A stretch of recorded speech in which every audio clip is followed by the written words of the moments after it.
Bonjour à toutes et à tous.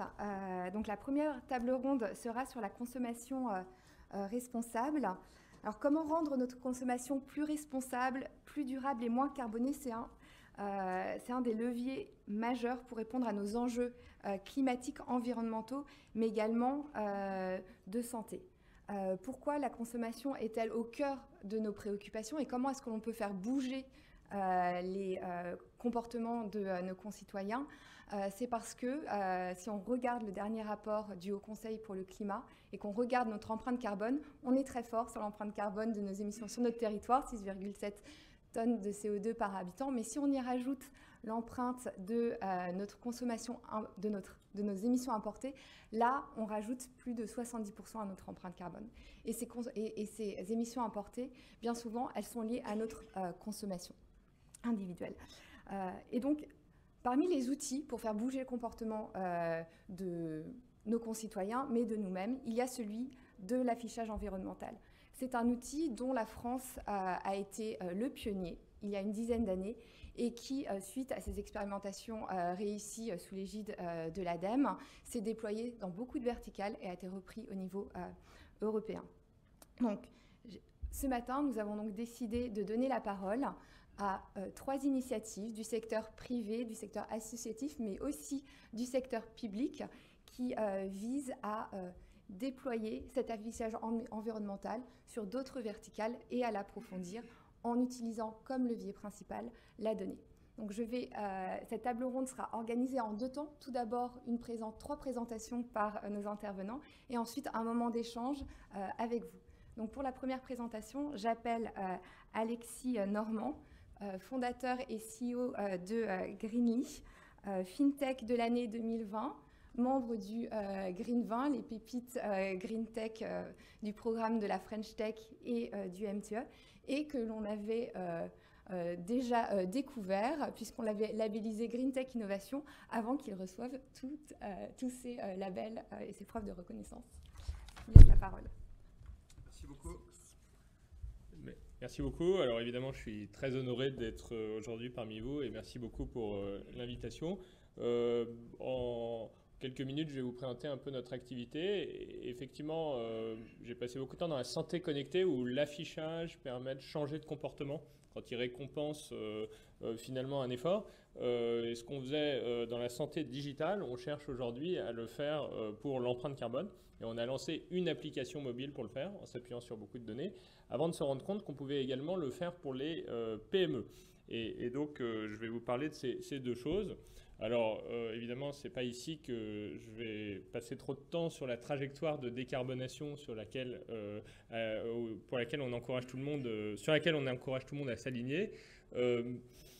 Simplement, ce qu'on constate, c'est que la plupart des particuliers n'ont en fait une notion très très vague de la répartition de leurs émissions. Donc ici, ce sont des chiffres du Commissariat général au développement durable.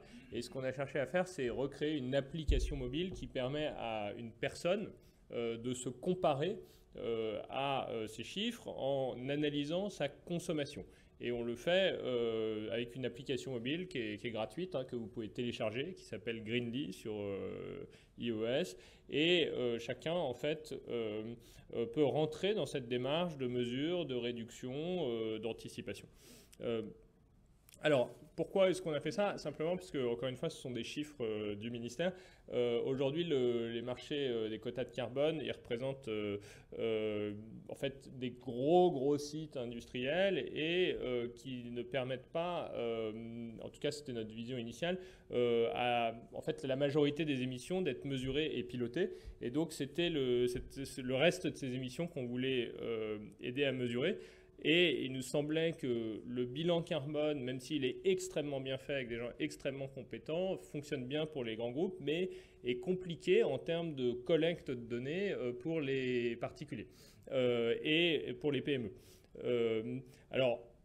Donc l'idée de base est simple, c'est de mesurer plus facilement. Ah, j'ai perdu le fil de ma présentation. Je ne sais pas si... bon, c'est pas grave, je peux vous... de mesurer plus facilement scope 1, 2 et 3 et en fait de démocratiser ce savoir. Donc ce qu'on a créé, donc c'est fondamentalement c'est une plateforme pour les entreprises pour mesurer finement ces émissions en intégrant un certain nombre de données, y compris beaucoup de données produites par le ministère, d'engager les particuliers sur leur propre empreinte carbone et puis de comprendre en fait qu'est-ce que c'est qu'une stratégie net zéro déjà, donc comment réduire, comment faire réduire à ses fournisseurs et comment éventuellement financer des puits de carbone. Alors, ça, c'est ce que je mets dans mes présentations commerciales. Je commence par expliquer simplement le principe du calcul des émissions, que sans doute vous connaissez très bien, qui peut passer par de la quantification, qui passe toujours par de la quantification d'activité, auquel on ajoute des facteurs d'émission et on obtient un total. Et comme vous le savez sans doute, on peut quantifier des facteurs d'émission physiques, c'est en général ce qu'il y a de plus précis, des litres d'essence, on connaît voilà, l'impact CO2, et on peut après trouver des outils qui permettent de simplifier, d'automatiser, et c'est notamment la partie des facteurs d'émission monétaires. Et ça, par exemple, pour les particuliers, c'est ça qu'on va systématiser.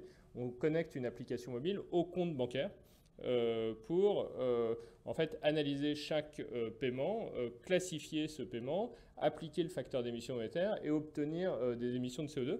Alors évidemment avec un certain nombre d'incertitudes qu'on cherche à réduire en faisant participer les individus à préciser en fait la nature de leurs dépenses. Et pour les PME, on applique ça à la comptabilité en première vague avant de passer sur une approche physique. L'idée étant vraiment de réduire le temps de collecte des données. Alors, et comment on fait ça? Alors, on commence, donc là, voilà, on est au cœur du sujet. Quelles données est-ce qu'on utilise?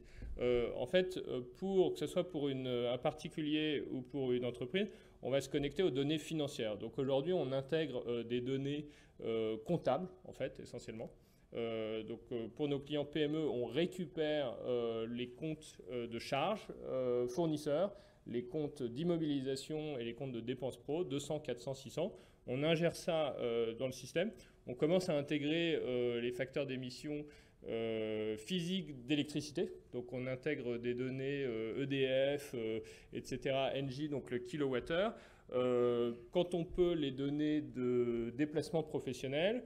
Et puis, par exemple, je ferai un tout petit zoom sur les données de cloud computing. Donc, quelle est votre consommation réelle de data? C'est quelque chose.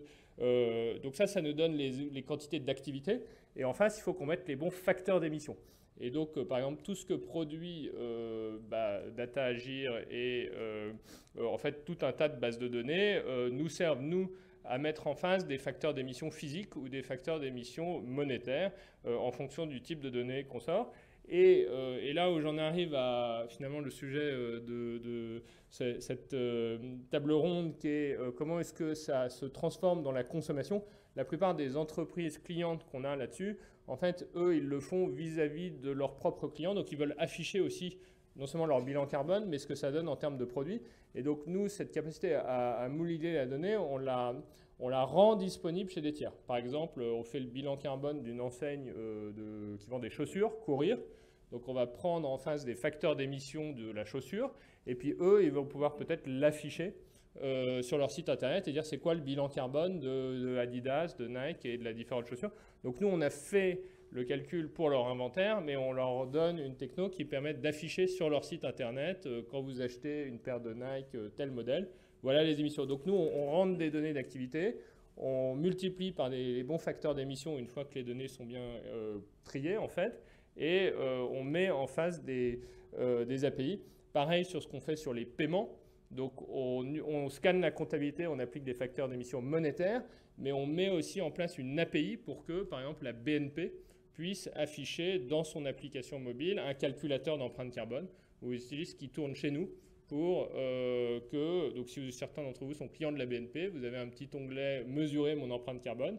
Donc c'est la techno qu'on a développée pour notre app et pour notre SaaS PME qui tourne chez eux pour pouvoir, sur la base de vos dépenses bancaires, avoir une estimation de votre empreinte carbone. Et on commence à faire la même chose sur le cloud computing.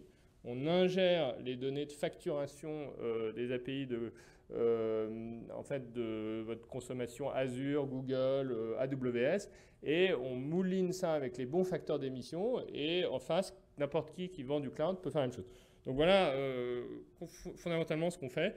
Alors ça peut aller assez loin parce que si vous regardez le cloud, fondamentalement c'est fonction de l'intensité, c'est fonction de votre quantité d'électricité consommée et c'est fonction de l'intensité carbone de cette électricité. Donc par exemple la plupart des PME dont on fait le bilan carbone, en fait ont toutes leurs données en Irlande où le mix énergétique est beaucoup plus intensif que le mix énergétique français. Et donc, on va mettre en face l'intensité énergétique du kilowattheure. Et en fait, je pense qu'on va aller vers un monde où vous pouvez l'optimiser en temps réel. Vous pouvez dire, ah, aujourd'hui, il y a moins de vent en Irlande, je peux basculer mes données en Espagne où il y a du soleil, quoi. Je caricature pas, hein. C'est vraiment vers ça qu'on va, surtout si le prix du carbone devient un vrai facteur de décision dans la vie d'une entreprise. Alors, de façon plus simple, juste d'expliquer ce qu'on fait, on récupère les données comptables, on sonde les salariés, on récupère des données physiques, on met ça dans une plateforme, on sort un rapport et on creuse sur les données physiques et après on engage les fournisseurs de nos clients et les plans d'action et on met les données, si possible, en face du client final quand on a fait cette analyse pour les PME. Alors évidemment, après, il faut réduire. Bon, là, je vais passer un peu vite sur la partie cloud. Je ne pensais pas que ça va être trop précis, mais voilà, on va assez loin sur l'explication, le détail de tous ces sujets. Et comme c'est un gros sujet pour les entreprises, bon, juste pour finir, en fait, avoir cette maille un peu fine d'analyse, ça permet de dire comment est-ce qu'on consomme moins d'électricité et comment est-ce que cette électricité est moins carbonée. À la fin, ça sert à définir des plans d'action, définir une politique d'achat responsable et certaines entreprises veulent compenser leurs émissions. Donc c'est tout ça. Aujourd'hui, donc si je résume, j'aurais peut-être dû commencer par ça, on a une application mobile pour les particuliers donc qui permet d'utiliser ces technos pour estimer son empreinte carbone. On outsource, on permet à des acteurs bancaires qui touchent beaucoup plus de monde que nous de le faire pour leurs clients. Vous n'avez peut-être pas envie de connecter votre compte bancaire dans mon appli. Pas besoin, on le fait avec BNP et on va annoncer 2 autres banques d'ici la fin de l'année. Et puis pour les entreprises, on est aujourd'hui une trentaine. On a la chance d'avoir beaucoup de super ingénieurs français en France qui nous aident et puis un super conseil scientifique et de plus en plus de clients et le soutien du ministère et la presse. Voilà, en résumé, j'espère que ce n'était pas trop décousu. En tout cas, ravi de continuer la discussion avec vous. Merci beaucoup.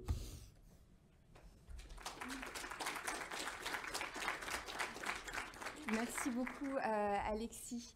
Je vais maintenant appeler Pierre Slamiche, qui est cofondateur de Open Food Fact. Comme on a pu le voir avec Alexis, l'affichage environnemental se nourrit de bases de données qu'on croise. Alors, comment construit-on ces bases de données ? Il y a les bases de données que l'on produit, nous, au ministère, à l'ADEME, mais il y a aussi d'autres bases de données qui sont construites autrement. Et donc ça, c'est un des objectifs d'Open Food Fact, le Wikipédia des produits alimentaires. Donc bonjour à tous. Je suis Pierre, je suis le fondateur de l'association Open Food Fact. Donc non anglais, mais... Pardon. Ok, je m'appelle Pierre Slamiche, je suis le fondateur de l'association Open Food Fact, donc non anglais, mais association bien française. Et donc aujourd'hui, je vais vous parler de ce qu'on fait pour permettre aux gens de faire des meilleurs choix pour eux, pour leur santé, mais aussi pour la planète, en notant les produits. Je vais me focuser sur 2 choses. Tout d'abord, Open Food Fact, c'est ce pourquoi on est le plus connu. Et puis, je vais vous parler aussi d'un projet qui est en émergence chez nous, qui s'appelle Open Product Fact. Donc, c'est Open Food Fact pour les autres produits, pour tous les autres produits de grande consommation. Et enfin, j'essaierai de vous donner quelques pistes pour appliquer ce qu'on fait sur d'autres secteurs, éventuellement avec des données du ministère, etc. Alors, Open Food Fact, effectivement, c'est le Wikipédia de l'alimentation. On a créé ça en 2012 avec cette idée un peu folle de rassembler toute l'information sur tous les produits alimentaires de la planète de manière collaborative dans une énorme base de données et de voir ce qu'on pouvait en faire. On répond à plusieurs objectifs du développement durable. Le premier, c'est la bonne santé et le bien-être, donc avec tout notre travail sur le Nutri-Score. Le deuxième, c'est la consommation et la production responsable, donc permettre aux gens de faire de meilleurs choix. Et le troisième, c'est la lutte contre le changement climatique qu'on aborde avec l'EcoScore. En 2012, on faisait face à ce problème il faut vous rappeler un monde sans Nutri-Score. Donc il y avait plein de paquets dans les rayonnages, des tableaux nutritionnels que moi personnellement j'ai jamais compris, des listes d'ingrédients longues comme le bras avec des ingrédients incompréhensibles. Et comment on choisit dans un rayonnage où il y a 30-40 paquets. Et on s'est vraiment inspiré de Wikipédia, de se dire que si des citoyens étaient arrivés à créer une encyclopédie complètement collaborative, on pouvait faire la même chose sur l'alimentation. Et la méthode, c'est le crowdsourcing, la collecte participative. Seul dans un rayon de supermarché, on est démunis. Collectivement, en tant que consommateur, en tant que citoyen, on peut rassembler cette donnée et transformer l'industrie. Donc s'organiser pour peser sur notre santé, sur l'environnement, sur le système alimentaire, c'est-à-dire carrément transformer le système alimentaire. Et donc la méthode, c'est son téléphone. On prend son téléphone, on prend des photos, on scanne des codes barres pour passer à l'action. Donc très concrètement, notre app qu'on a lancée en 2013 prend la forme d'une app de scan. Donc on scanne un code barre et on obtient ce qui s'appelait le score 5 couleurs à l'époque, maintenant vous connaissez mieux sous le nom de Nutri-Score, qu'on a calculé sur de nombreux produits et qu'on a contribué à démocratiser. Le Nova qui est sur la transformation des aliments, ça pose des questions de santé, donc les aliments ultra transformés notamment. L'EcoScore qu'on a lancé le 6 janvier dernier et diverses autres choses. Voilà un rayon de céréales qu'on avait pris en 2015, donc quand on a commencé à calculer ce score 5 couleurs sur Open Food Facts. Donc c'est une photo qu'a pris un de nos contributeurs et il s'est amusé à photoshopper tous les Nutri-Score à l'époque. Donc le Nutri-Score n'était pas là pour pouvoir faire le... Et là on voit tout de suite qu'il y a certains produits qui sont B et du coup ça donne envie d'aller les attraper plutôt que les E. Et quelques années plus tard, on a des Nutri-Score dans le monde réel, en physique. Ça a pris 2015, 2021, voilà, ça a pris du temps, mais on y est. L'Europe est en train d'adopter le Nutri-Score à l'échelle européenne. Les discussions sont en cours. Voilà, donc le fameux score 5 couleurs. Alors, excusez-moi, mes animations sont complètement explosées. Mais voilà, l'idée, c'est qu'on a aussi créé un écosystème ouvert d'applications avec des API pour permettre aux gens de simplement afficher le Nutri-Score dans leurs propres apps. On avait notre app officielle et d'autres personnes, des chercheurs, des startups, etc. s'en sont servis. On a fait ça pas uniquement en France, on s'est dit mais pourquoi limiter à la France le Nutri-Score? On l'a calculé dans le monde entier tant qu'à faire. Voilà. Et donc on voit quelques années après une transformation. Là c'est les produits qui sont mis sur le marché. On voit que la qualité nutritionnelle des produits s'améliore.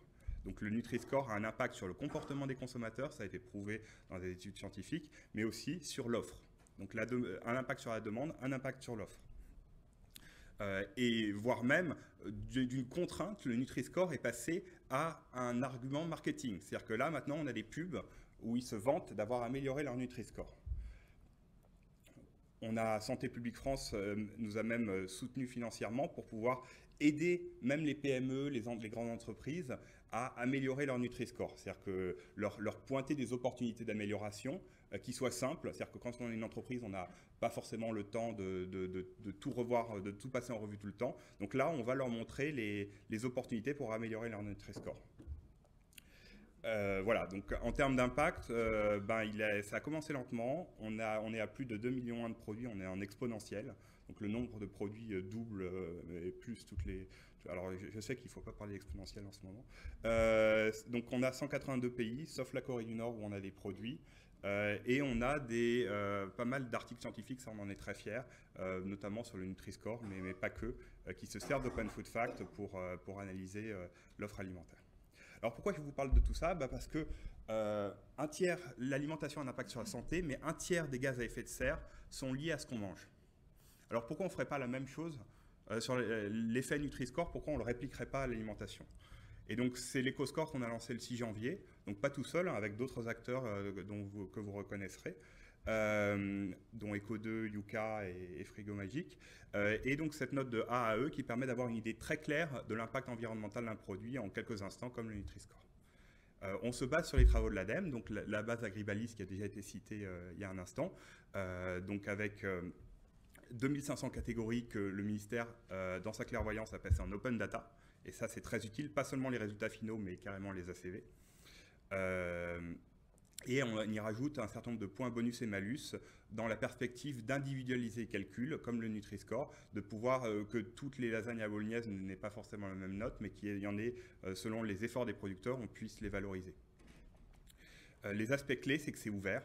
C'est-à-dire que c'est des outils ouverts avec des API ouvertes pour impliquer le maximum de monde, des startups, des organismes publics, des homologues internationaux, etc.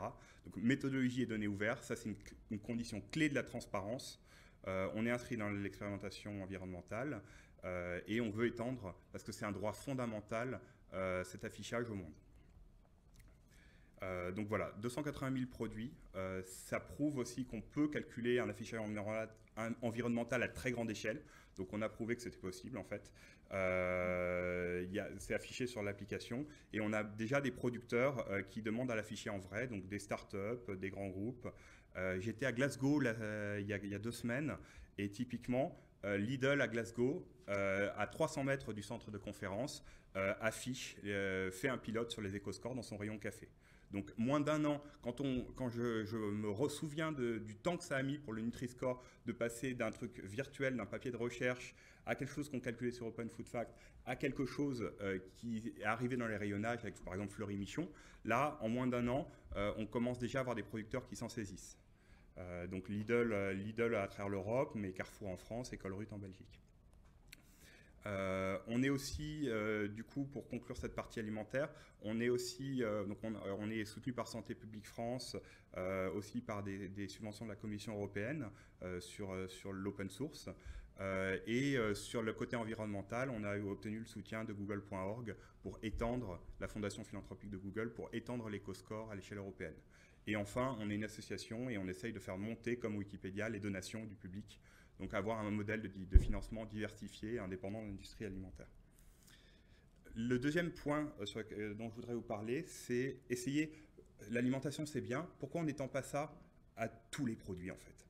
Je vous rappelle que la loi prévoit un affichage environnemental généralisé. Donc on a ce projet qui est assez expérimental, qui s'appelle Open Product Fact.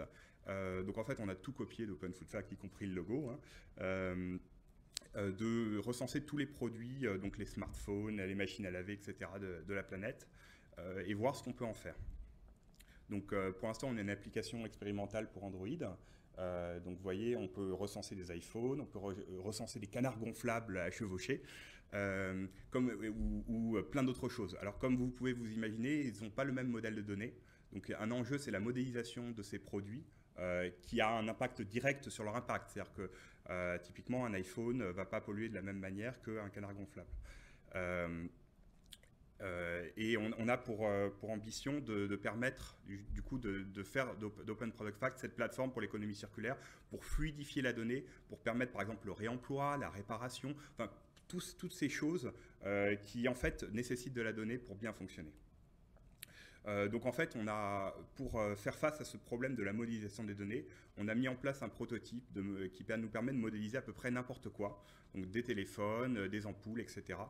Donc là, par exemple, hier, j'ai tenté de modéliser un iPhone 12 mini et j'y ai rajouté la résolution de l'écran, la taille de la mémoire, et j'ai même trouvé sur le site d'Apple le PDF de l'affichage environnemental, de l'indice de réparabilité, donc que j'ai ajouté, et j'ai ajouté la valeur numérique. Mais voilà, on pourrait même d'ailleurs recalculer cet indice de réparabilité. Pourquoi faire confiance à Apple quand on peut le recalculer de manière citoyenne comme on l'a fait avec le Nutri-Score, voire même le calculer sur des produits qui ne sont pas vendus en Europe. Donc voilà, il y a aussi un enjeu de transparence, éviter les boîtes noires et du coup collecter les sous-jacents pour calculer ces différents scores, donc la réparabilité mais aussi le futur score environnemental et rendre faisables les différents scores sectoriels. Enfin, pour conclure, quelques petites idées, quelques petits trucs qu'on a appris au cours des années en faisant Open Food Fact. En fait, comment ça fonctionne très concrètement Open Food Fact? On part de photos, on part de vidéos, on part de PDF envoyés par les producteurs, on les passe dans des moulinettes d'intelligence artificielle, de regex, d'OCR, et on crée ce qu'on appelle de la donnée primaire, donc de la donnée brute, l'information nutritionnelle, la liste des ingrédients. Et à partir de cette donnée primaire, on crée ce qu'on appelle les données dérivées.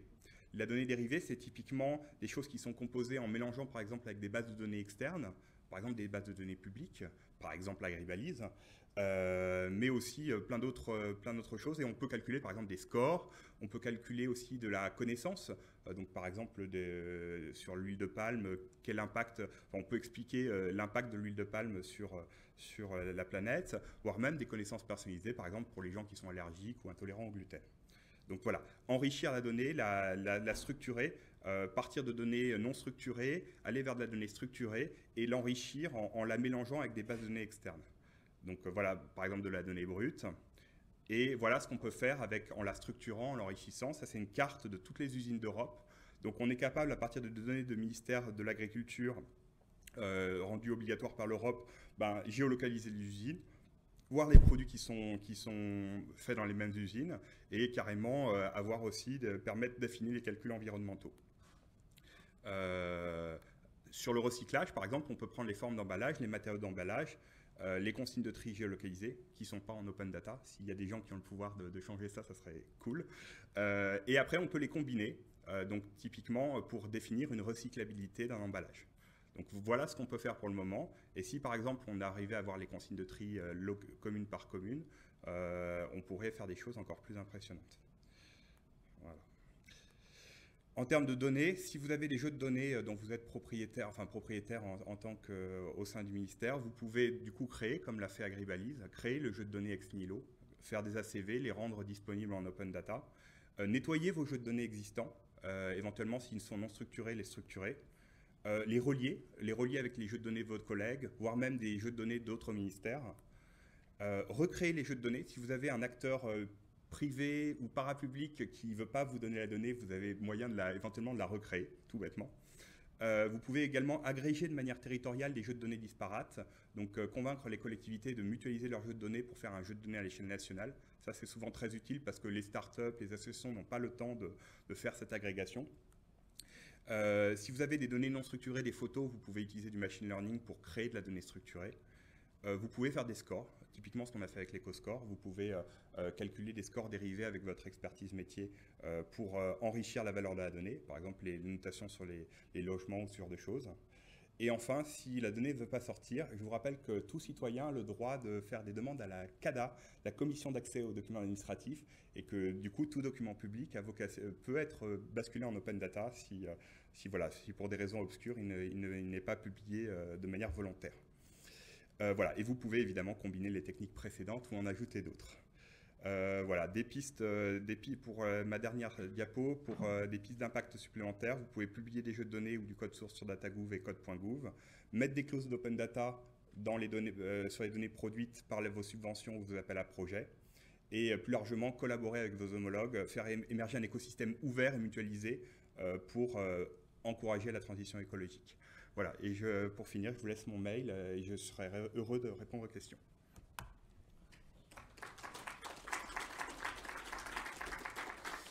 Merci beaucoup Pierre. Donc si vous voulez en tant que citoyen participer à la constitution de la base de données de Open Food Fact, vous pouvez télécharger son app sur iOS ou Android. Je vais maintenant laisser la parole à Pascal Dugras, intrapreneur de Wikicarbone, qui va nous expliquer comment l'État peut aussi participer à l'amélioration des bases de données ou des outils donnés aux associations et aux entreprises privées pour affiner et améliorer l'affichage environnemental.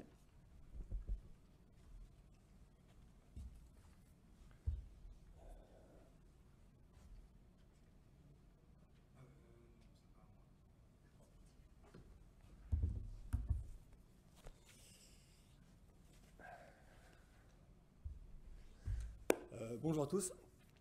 Donc, merci Hélène pour l'introduction. C'est un plaisir pour moi d'intervenir ici, surtout après Alexis et Pierre qui, ils l'ont montré, ont fait de très belles choses, tant avec GreenLeak qu'avec Open Food Facts.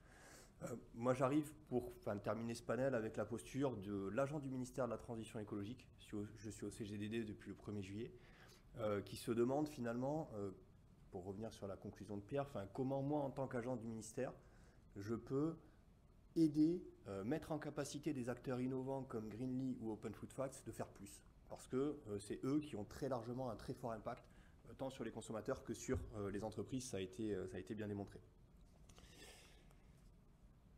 Le sujet, c'est la pollution importée. Hélène l'a bien rappelé en introduction. Le gros de notre impact environnemental, c'est la pollution importée, avec ces 2 pingouins de Gorse qui se plaignent que quand même, il faudrait que les pays émergents apprennent à fabriquer des téléphones plus proprement.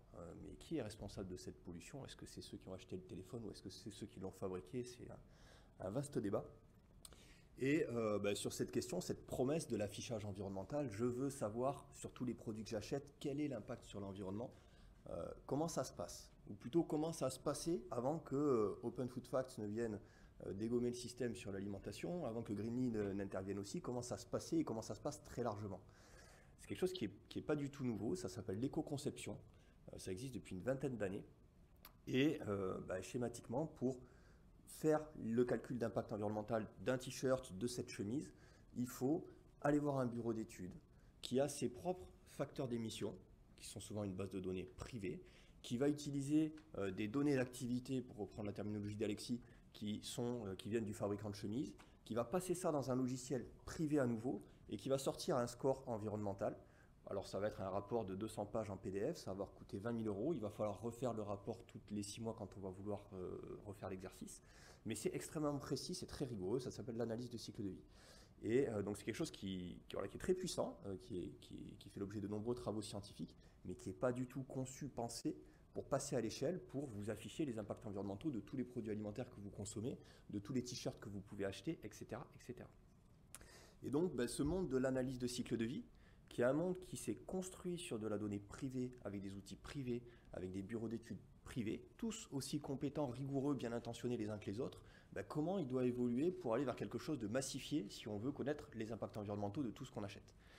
Et là, le monde change, ça a été dit par différents intervenants, le monde change notamment en France parce que la Convention citoyenne dit qu'il faut un CO2 score sur tous les produits.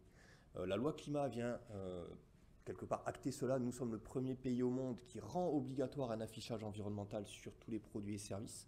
Il y a 50 travaux réglementaires avant que ce soit effectif, mais on est le premier pays au monde qui rend obligatoire. Et puis on a le 14 décembre, donc mes excuses pour ceux qui auraient déjà vu cette présentation, mais le chef de l'État qui dit un score carbone pour évaluer l'impact environnemental des produits, j'y suis favorable, très bien. Et nous pouvons créer ensemble le Yuka du carbone. Alors là, cette phrase, pour moi, elle est très forte. Yuka, d'abord, c'est quelque part le plus visible, mais de ces acteurs de la tech qui vont informer le consommateur. Greenly, Open Food Facts en font partie également. Et puis nous pouvons créer ensemble, c'est-à-dire que ensemble, c'est les producteurs, les consommateurs, les pouvoirs publics et les acteurs innovants comme Greenly, Open Food Facts, Yuka ou autres. Et donc moi ça m'amuse beaucoup ce tweet parce que le jour même, il y a Greenly qui rebondit en disant « Mais ouais, mais moi je suis là, c'est exactement ce que je suis en train de faire, super ». Et le lendemain, Open Food Facts qui réagit aussi en disant « Oui, nous aussi on est à fond pour faire ça, on fait le Wikipédia de l'impact environnemental ». Donc ça crée vraiment, il y a un vrai écho en tout cas dans cet écosystème. Et comment on passe de l'analyse de cycle de vie très privée, des données privées, des méthodes privées, à quelque chose de beaucoup plus collectif qui embarque les acteurs innovants et qui embarque aussi les producteurs, qui embarque tout le monde. Et il y a urgence à le faire parce que en fait, aujourd'hui, les acteurs innovants communiquent. J'ai mis une capture d'écran, je passe très vite, mais sur ce que fait Greenly. Greenly vous permet à travers votre app, j'ai acheté un t-shirt, super t-shirt, 39 €, placement produit au passage, très made in France. Greenly me propose une évaluation d'impact environnemental. C'est approximatif, ça a été dit par Alexis, mais c'est déjà une information, c'est déjà intéressant. Et puis il y a d'autres startups qui se lancent, Carbon Fact. Carbon Fact, cet été, ils font un catalogue de toutes les baskets avec des impacts carbone. Mais donc ces calculs-là, faits par Greenly, faits par Carbon Fact, c'est des approximations, on fait au plus efficace parce qu'il y a une forte demande d'informations. Ce n'est pas forcément calé sur les méthodologies d'analyse de cycle de vie les plus rigoureuses qui font autorité dans la communauté scientifique, etc. Alors on regarde ce qui se passe et ce qui marche bien. Et ce qui marche bien, c'est ce qu'a présenté Pierre, donc j'en reparle pas. L'éco-score. Donc là encore une fois, le chef de l'État c'était le 14 décembre. Le 7 janvier, moins d'un mois après, boum, il y a 9 acteurs du numérique qui disent « Monsieur le chef de l'État, ce que vous voulez, le Yuka du carbone, on le fait déjà. C'est extrêmement efficace. » Comment ils ont réussi ce miracle ? Ça a été dit, encore une fois, par Pierre, parce qu'il y a Agribalise. Voilà. Agribalise, et là, il y a la puissance publique. Là, il y a la puissance publique, l'ADEME, l'INRA, qui arrive, qui met de la connaissance, de l'argent sur la table pour créer une base de données open data des impacts environnementaux de 2500 catégories de produits. Et c'est ça qui déclenche tout. Ça existe dans l'alimentation, ça n'existe pas ailleurs. C'est ça qui permet à Yuka, Open Food Facts et les 9 autres acteurs du numérique de très vite vous mettre des éco-scores dans les rayonnages des supermarchés. Donc là, voilà, moi en tant que fonctionnaire du ministère, je me dis, elle est où la bonne place de l'administration? Faire Yuka, faire Open Food Facts, faire Greenly, c'est le boulot des acteurs privés, associatifs ou entreprises. Par contre, faire Agribalise, c'est ce qu'a fait l'ADEME. Alors qu'est-ce qu'on pourrait faire de similaire sur d'autres secteurs d'activité en commençant par le textile? Alors, on est parti sur le textile.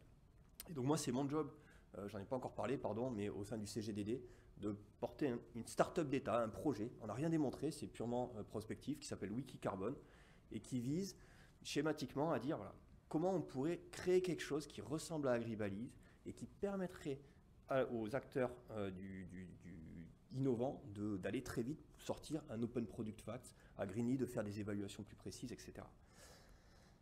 Alors je vous présente une démo, c'est un prototype, il n'y a rien de validé encore à ce stade. On a commencé cet été tout simplement avec l'appui du programme beta.gouv, super programme fabrique numérique au ministère de la Transition écologique, etc. Et donc je vous expose très rapidement une démo de ce qu'on imagine comme pouvant être un équivalent d'Agribalise sur le secteur textile.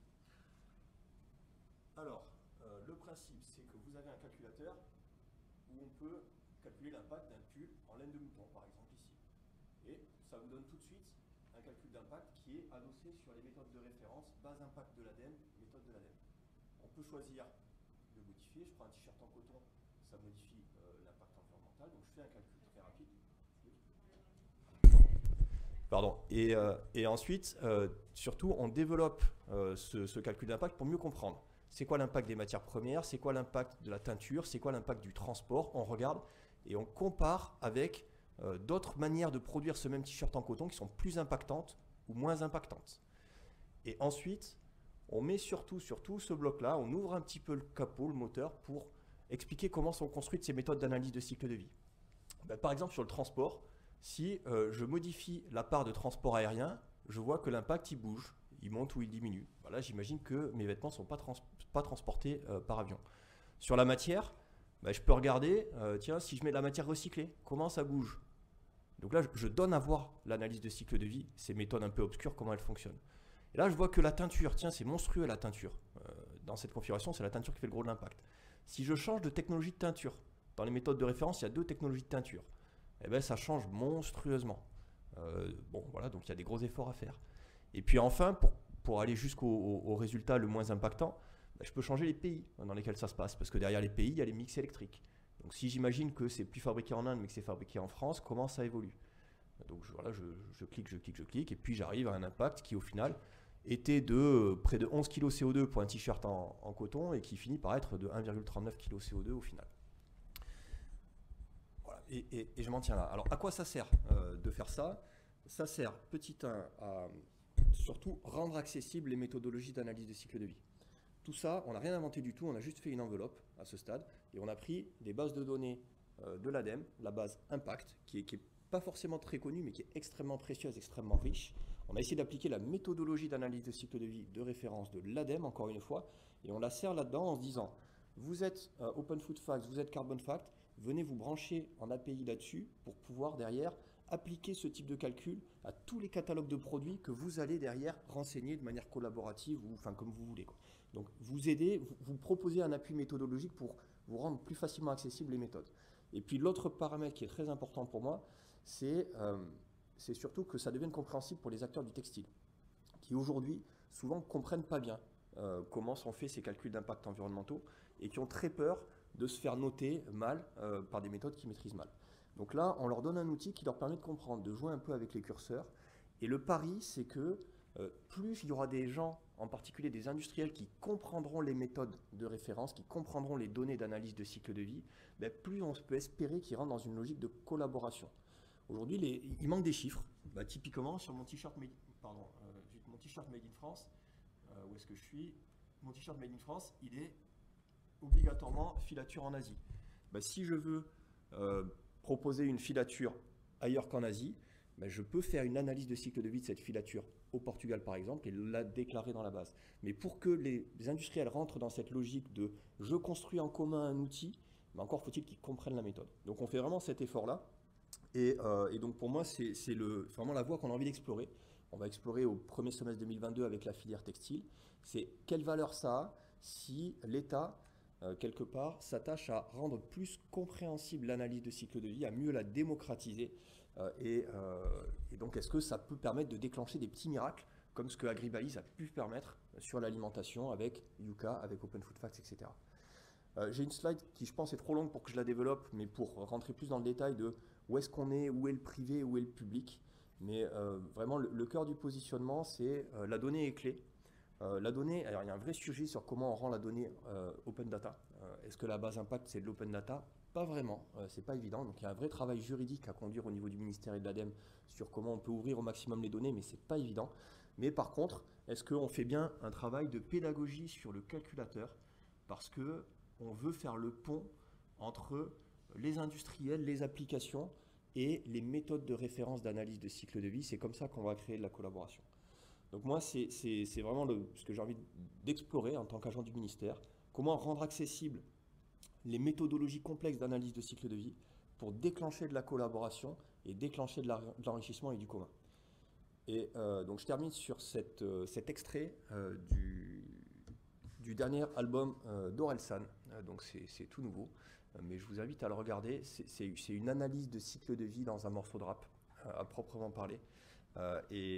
Et je me dis que si Orelsan, dans son dernier album, nous fait une analyse de cycle de vie sur comment a poussé le coton, où a été filé le fil, où il a été tissé, etc., c'est qu'il y a une vraie appétence pour comprendre ces méthodes d'analyse de cycle de vie.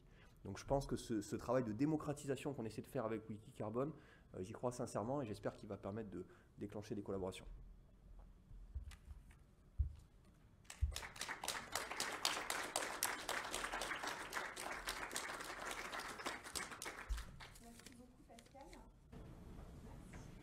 Merci beaucoup Pascal, Pierre et Alexis pour nous avoir finalement emmenés dans le cycle de vie d'une donnée, dans le cycle de l'affichage environnemental. On a vu un peu toutes les étapes, mais on les a fait à l'envers. On est parti avec Alexis sur l'utilisation finale et comment les données sont agrégées, mixées pour vous donner un score carbone, avant de voir avec Pierre et Pascal comment est-ce que on crée ces bases de données sur lesquelles s'appuient les algorithmes qui, en les mixant ensemble, aboutissent à des scores avec effectivement l'aspect un peu intermédiaire d'Open Food Facts qui fait à la fois du scoring et qui à la fois enrichit les bases de données publiques avec des bases de données privées.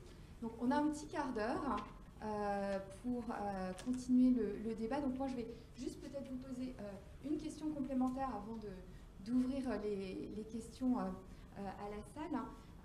C'est selon vous, quels sont les obstacles actuellement dans le cycle de vie de cette donnée qui nous permettraient d'aller plus loin pour encore affiner l'affichage environnemental? Est-ce que c'est principalement des problèmes de qualité, de complétude, de fiabilité de la donnée? Est-ce que pour Open Food Facts, c'est comment est-ce que peut-être on arrive à faire vivre une communauté? Parce que créer une base de données en crowdsourcing, ça nécessite quand même d'avoir une communauté vivante. Donc, quels sont d'après vous les principaux obstacles ou les obstacles que vous souhaiteriez voir levés pour qu'on aille plus loin dans l'affichage environnemental et sa diffusion? Alors, est-ce que ça marche? Oui. Côté Open Food Fact, en fait, il y a cet enjeu, ce numéro 2 que j'ai identifié. Sur l'alimentation, on a cette chance d'avoir Agribalis. Du coup, moi, je me suis abonné à une ou deux listes de diffusion sur différents secteurs en expérimentation. Et donc, du coup, ce qui me préoccupe, c'est m'assurer que les scores, les méthodologies des différents scores sectoriels seront ouvertes. et qu'il y aura effectivement la donnée ACV derrière pour la supporter. C'est-à-dire que du coup, il y a la base carbone, il y a des bases qui existent déjà, mais du coup, il va falloir plein d'ACV sur plein de catégories. On a, dans Open Product Fact, on a recensé 46 000 catégories différentes de biens et services. Donc c'est potentiellement 46 000 ACV. Alors ça va du satellite géostationnaire au canard gonflable en plaçant par le smartphone. Mais du coup, si on veut pouvoir fournir des impacts moyens, il y a cet enjeu d'agréger des catégories, des ACV sur des catégories disparates, et puis ensuite de voir comment on traduit ça en affichage environnemental, tout en restant ouvert, de manière à ce que l'adoption puisse se faire pas uniquement par des grands groupes, mais par toutes les PME. Comme sur l'éco-score, typiquement, une PME peut avoir son éco-score en 5 minutes. Donc il faut que ça puisse s'aimer dans les autres secteurs. Oui, si vous m'entendez? Oui, si je peux rajouter, alors évidemment, tout ce travail d'open data est fondamental, mais pour que ça s'affiche, il faut, je pense que les sociétés qui sont en relation avec le consommateur final puissent elles-mêmes accéder à des outils qui leur permettent d'afficher, et je pense en particulier au e-commerce. Il y a une demande très forte d'afficher l'empreinte carbone des produits à côté des références. Et autant on trouve quand même beaucoup d'ACV sur des produits génériques. L'ADEME publie des choses sur l'impact carbone d'une chaussure, d'un ordinateur, etc., etc. Ce qui est compliqué, en fait, c'est j'ai l'impression de distinguer le produit de la moyenne. Et donc, c'est ce travail d'analyse supplémentaire qui doit être fait. Donc ça, c'est une demande forte, puisque quand une entreprise se lance dans l'affichage environnemental, ce qui la motive fondamentalement, c'est de montrer qu'elle est meilleure que la moyenne. Elle veut montrer qu'elle a un bon score parce que ça devient un atout commercial, hein, tout simplement. Et aujourd'hui, ça reste quand même un processus très manuel. Donc, ces outils de calculateur simples pour montrer que son produit est un écart à la moyenne positif est extrêmement vertueux. Et puis ensuite, le deuxième problème qu'on identifie, c'est qu'une fois que cette information existe, elles ont besoin d'outils simples pour intégrer cette information dans leur process interne. Donc, par exemple, dans un tunnel de vente. Et c'est pour ça que c'est intéressant d'avoir des API. Donc si je vends des chaussures ou des ordinateurs, j'ai envie de pouvoir identifier une référence et de mettre directement en face l'impact carbone, par exemple, ou le score. Et pour ça, il y a quand même un petit travail de matching. Et donc c'est cette technique qu'il faut mettre en œuvre. Il y a des domaines où c'est assez simple, sur les transactions financières, sur les transactions de cloud, où les données sont très très standardisées, mais sur les produits, les données ne sont pas très standardisées. Il y a énormément de références, etc. Et donc c'est là où il y a un travail assez admirable, je pense, qui est fait ou qui doit encore être poussé plus loin. Ouais, non, enfin, je complète juste en rejoignant Pierre et Alexis sur le fait que c'est monstrueux, c'est encyclopédique. Enfin, on veut mettre en équation le monde entier, donc c'est faramineux. Et une des grosses difficultés, je rebondis sur ce que disait Alexis, pour passer de j'ai un impact environnemental d'une chaussure à plein de chaussures différentes et je comprends comment je les distingue, c'est que la donnée d'analyse de cycle de vie qui permet d'aller au niveau plus fin, souvent, elle n'est pas open data, elle n'est pas libre, c'est de la donnée propriétaire. Et ça se conçoit, parce qu'elle a été tellement difficile à construire que c'est des bureaux d'études qui l'ont construit, et pour leur business model, c'est de vendre l'accès à cette donnée derrière. Et ça, voilà, pour moi, c'est une vraie interrogation, c'est-à-dire que c'est un schéma qui avait du sens, qui fonctionne, tant qu'on est dans un monde où le sujet intéresse peu de monde. Mais aujourd'hui, avec tout le monde qui s'intéresse jusqu'à Orelsan à l'impact environnemental, est-ce que ça tient encore, quoi, voilà. Est-ce qu'il n'y a pas plus de besoin de données publiques pour libérer des usages, etc. Mais aujourd'hui, cette donnée, elle est privée, très majoritairement. Et pour rebondir là-dessus, nous, notre approche avec l'éco-score, c'est de commencer justement par quelque chose de générique et de descendre. de remonter les strates. Donc par exemple, l'éco-score à terme, on pourra le moduler sur la liste des ingrédients, on pourra le moduler exactement par exemple comme sur le textile. Mais l'urgence est telle que même les analyses génériques de l'ADEME, si on arrive à les relier au code barre, c'est déjà intéressant. Ça permet déjà d'avoir des ordres de grandeur qui généralement que les gens n'ont déjà pas en tête. Et après, on peut progressivement affiner pour débloquer l'éco-conception, effectivement, que les producteurs nous demandent déjà moins d'un an après la sortie de l'éco-score. Et ce que j'ajouterais, donc c'est extrêmement intéressant de mettre en open source les analyses moyennes, mais en fait, c'est aussi les modèles de construction pour que... parce qu'en fait, ce qui va se passer, c'est qu'à partir du moment où il y a l'empreinte carbone moyenne d'une chaussure qui est affichée, tout le monde va dire oui, mais moi je fais beaucoup d'efforts, tous mes matériaux sont ressourcés, etc. Et si chacun recrée l'analyse avec sa propre méthode, on ne va pas comparer des choses comparables. Donc, alors que si le modèle de l'ACV est également mis en open source, chacun va pouvoir moduler ah oui, mais moi le transport est beaucoup plus efficace, c'est venu en bateau à voile versus par avion, etc., etc. Et donc, enfin, voilà, l'analyse de cycle de vie, c'est le sourcing des matériaux, l'assemblage, la fabrication, le transport et la fin de vie. Et chacun de ces paramètres, en fait, doit faire l'objet de modèles ouverts. Et pour qu'on puisse, et ça supprimera pas je pense le travail des bureaux de conseil, parce que eux ils appliqueront ces grilles. Au contraire, il y a une demande très forte des clients de se baser sur des méthodos standards. Alors moi je vais un cran plus loin, franchement, il va falloir passer de 20 000 balles et 6 mois pour une ACV à 0 seconde ou 0,1 seconde et 0 euros. Il va falloir qu'on puisse avoir ces résultats instantanément sur tous les produits. Je sais que ça paraît inconcevable, mais c'est le sens de l'histoire, il va falloir y arriver, à mon avis. Non, mais moi je pense que c'est totalement concevable. De manière générale, tous ces calculs, ce qui a empêché, que ce soit pour un bilan GES d'une entreprise ou une ACV, ce qui empêche la démocratisation, c'est le prix. Donc l'open source baisse le prix. Après, il y a quand même souvent une demande d'accompagnement client, donc il peut quand même... Mais si un logiciel a intégré le modèle et qu'on peut le faire, effectivement, il n'y a pas de raison que ça coûte cher. Ou ça peut même être gratuit. Ça devrait être gratuit.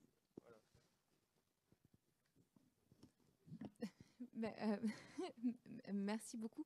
On voit donc que l'avenir, c'est aussi une grande collaboration entre secteurs publics pour les aspects socles, bases de données, ACV, mise en open data. Enfin, c'est aussi ce que fait le ministère, et on en parlera de toute façon si cet après-midi. Vous avez cité la collaboration avec Data Agir de l'ADEME. On aura la chance d'avoir Martin Régnier qui gère le programme Data Agir avec nous cet après-midi. La collaboration de la société civile, parce que des bases de données, on peut en constituer, en produire, mais Dieu sait à quel point ça peut être compliqué de le faire, et le crowdsourcing peut être vraiment une solution, comme l'a montré Open Food Fact, pour créer des bases de données complémentaires. Et ensuite, effectivement, le secteur des entreprises qui s'en emparent, qui sert de démultiplicateur pour apporter l'information et le score auprès de nos concitoyens. Alors, on a beaucoup parlé, on ne vous a pas encore laissé la parole, donc je voulais savoir si vous aviez des questions pour nos intervenants.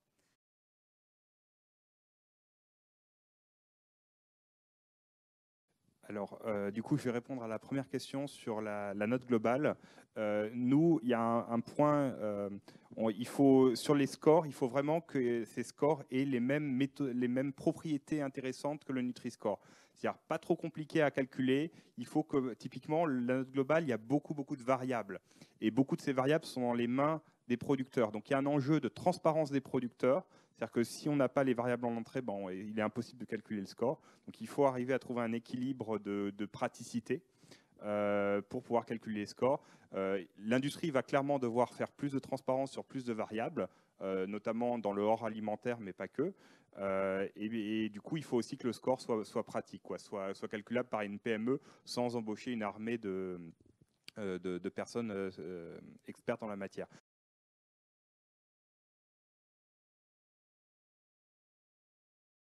Sur la deuxième question, Alors, on est une association de 4 personnes, 4 permanents. On a des volontaires, des programmeurs, etc. J'ai déjà la maquette sur justement le bilan personnel alimentaire. Après, c'est les questions de ressources, de moyens, etc. Voilà. Mais oui, c'est quelque chose qui est vraiment en tête, de pouvoir faire son petit bilan, notamment avec la dématérialisation des tickets de caisse. Il y a maintenant, la donnée est totalement digitale et donc théoriquement, on pourrait faire le bilan des tickets de caisse, le bilan carbone des tickets de caisse, voire même côté Carrefour ou côté Auchan, on pourrait même faire le bilan de tout ce qu'ils ont vendu dans l'année. On pourrait faire des sommes de carbone et voir les clients de Carrefour ont émis tant de carbone. C'est techniquement faisable et nous, on est très ouverts. On cherche aussi des financements en tant qu'association. Voilà. Et si je peux me permettre, je vous invite quand même à télécharger notre application mobile parce que c'est exactement ce qu'elle fait. Hein. C'est le tableau de bord global de votre empreinte carbone en scannant l'ensemble en fait, de vos dépenses connectées à votre compte bancaire. Et en toute sécurité, hein, je le précise, grâce aux API d'Open Banking et qui prend chacune de vos dépenses et qui la classifie. Il y a 15 catégories dans l'alimentation, 15 catégories dans les transports, etc. etc. et une catégorie pour... donc il y a 300 facteurs d'émissions monétaires fois 195 pays. Grâce à tout un tas de bases de données. Et après, effectivement, on part de l'approche monétaire et on va jusqu'au produit. Si la personne a le temps de spécifier ce qu'il a acheté ou s'il peut spécifier. Donc ce tableau de bord, il existe, il est gratuit, vous pouvez le télécharger. Et comme beaucoup de nos utilisateurs sont pas très à l'aise avec la synchronisation de leur compte bancaire, c'est lié essentiellement à enfin voilà, il y a des très bons taux entre 20 et 40 ans, et puis après ça baisse dramatiquement en termes de partage d'informations. Donc on propose aussi cette techno aux banques qui affichent en fait, voilà, des estimations de l'impact, enfin de la consommation, enfin de l'impact carbone de la consommation en fait et de la dépense. La BNP, c'est 3 millions de personnes quand même qui ont accès à ça. Vous avez 2 autres banques qui chacune ont 3 millions de clients. Donc je pense qu'on va avoir 10 millions de Français qui auront gratuitement, enfin dans le cadre de leur service bancaire, accès à ce calculateur d'impact carbone global.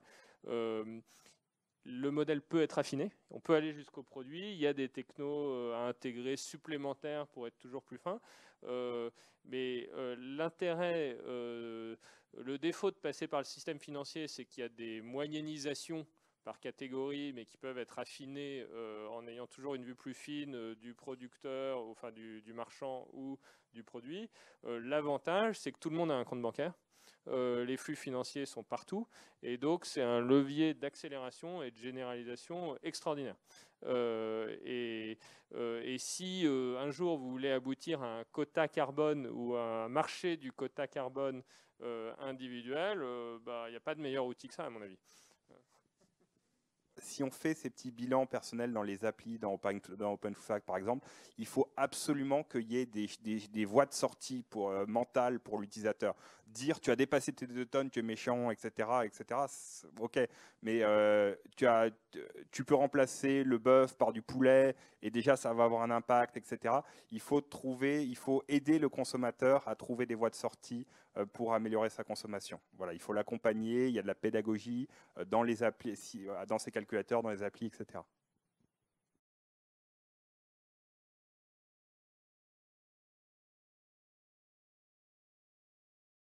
Moi, je peux parler un tout petit peu de la démographie de l'app de Grigny. Donc, c'est 55-58% d'hommes, majoritairement entre 20 et 35 ans. Et puis, au-delà, ça baisse un peu.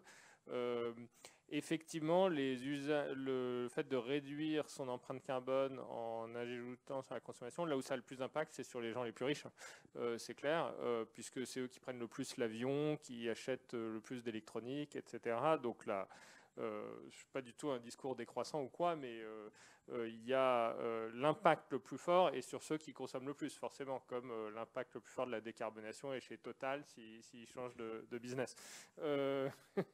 Maintenant, comment est-ce qu'on généralise? Alors d'abord, effectivement, l'idée n'est pas de culpabiliser, mais plutôt de proposer des alternatives. Et donc, nous, ce qu'on fait, c'est qu'on fait un mapping de l'empreinte carbone au niveau d'abord de la catégorie, puis du marchand. Et à l'intérieur de la catégorie, on identifie des listes de marchands qui, pour un service équivalent, réduisent l'empreinte carbone. Donc et ça, on l'automatise. En fait, on identifie un marchand, on en cite d'autres. Et c'est dans notre API. Comment est-ce qu'on le généralise? Nous, on a une barrière un petit peu à l'entrée de gens qui ne veulent pas synchroniser leur compte bancaire. Par contre, tout le monde a un compte bancaire. Donc, quand on arrive à convaincre la direction marketing ou engagement d'une grande banque de rajouter la fonctionnalité, eh ben, on met le service à disposition de 2 à 5 millions de personnes supplémentaires. Et c'est ça qui est en train de se passer. Et ça se passe en France, où vous avez en gros 4 des plus grandes banques qui sont en train de le faire. Et si la puissance publique voulait donner un coup d'accélérateur à ça, il pourrait très bien décider qu'on standardise ces facteurs d'émission pour qu'on compare des choux et des carottes. Et la Fédération bancaire française est ouverte au sujet. C'est un mouvement qui a lieu également en Allemagne, où vous avez 5 banques, il y a 3 banques en Suède, il y a 2 banques. Donc, en fait, c'est une techno qui coûte pas cher et qui est assez simple à déployer. Donc, c'est comme ça qu'on rajoute une pédagogie d'empreinte carbone à des millions de personnes. L'autre chose là-dessus, c'est que, en fait, c'est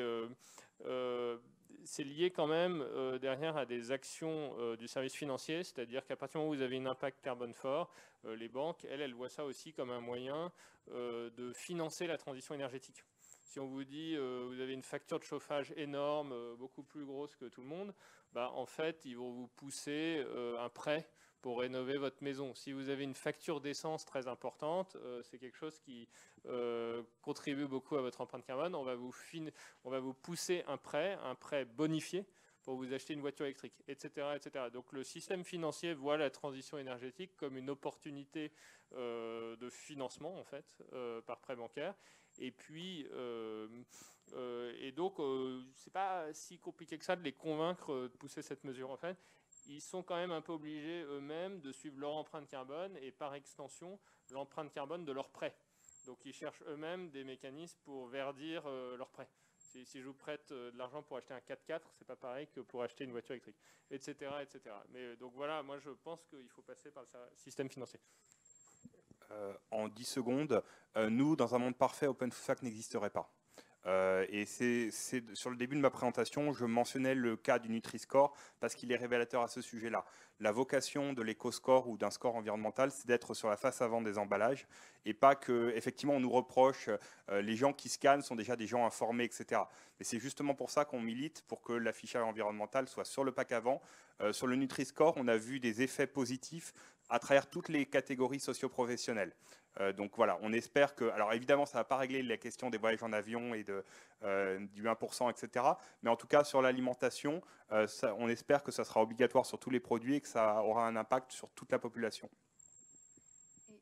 Et juste pour apporter peut-être un complément sur la base de ce que Pierre, tu présentais, effectivement, ces scores sont destinés au public, aux consommateurs, mais aussi avec une intention rétroactive, comme tu as pu le montrer, sur le producteur. Et donc c'est aussi la pression des consommateurs pour que les producteurs changent leur mode de consommation, qui nous proposent des produits alimentaires ou autres bas carbone ou avec des meilleurs scores nutritionnels, qui est important. C'est aussi une mécanique qu'il ne faut pas oublier quand on parle d'affichage environnemental. Ce n'est pas que à destination des consommateurs, mais c'est aussi les choix de consommation des consommateurs qui vont être modifiés grâce à cet affichage environnemental qui a un effet rétroactif sur les producteurs. Amorcer le cercle vertueux, en fait. Exactement. Voilà, donc ça sera le mot de la fin. Merci beaucoup Pierre, Alexis et Pascal. Si certains d'entre vous, dans le cadre des responsabilités que vous avez souhaité continuer la discussion avec nos intervenants, n'hésitez pas, je crois qu'ils ont partagé leur adresse email, mais si vous souhaitez les contacter, vous pouvez bien sûr nous contacter. Nous ferons le plaisir de vous mettre en relation avec eux. Voilà, merci beaucoup.